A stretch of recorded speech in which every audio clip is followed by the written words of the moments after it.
Hyvät ystävät, nykypäivänä maailmanlaajuisessa viestinnässä meillä on monia vaihtoehtoja.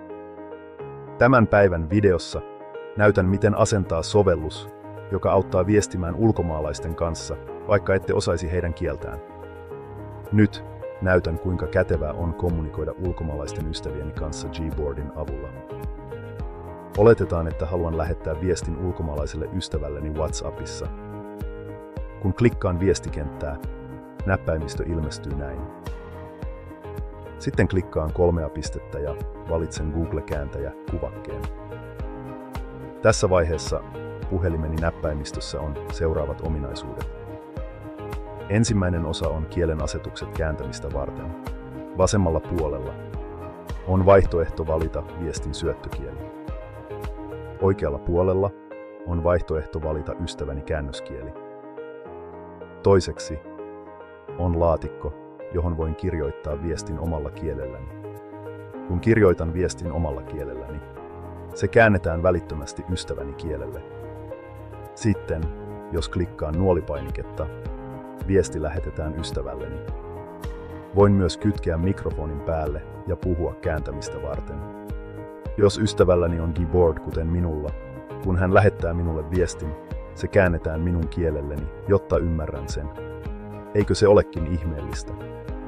Hyvät ystävät, juuri äsken näytin tämän Android-puhelimella ja nyt näytän sen iPhonella. Ensiksi valitsen ystävän, jolle lähetän viestin. Sitten klikkaan maapallokuvaketta ja pidän näppäintä painettuna. Sitten valitsen Gboard-näppäimistön. Seuraavaksi klikkaan Google-kääntäjä kuvaketta ja sitten valitsen käännöskielen. Kun olen kirjoittanut viestin valmiiksi, klikkaan käännä-painiketta ja sitten klikkaan nuolipainiketta lähettääkseni viestin. Jos haluan lähettää toisen viestin, suljen vanhan viestin ja jatkan kirjoittamista.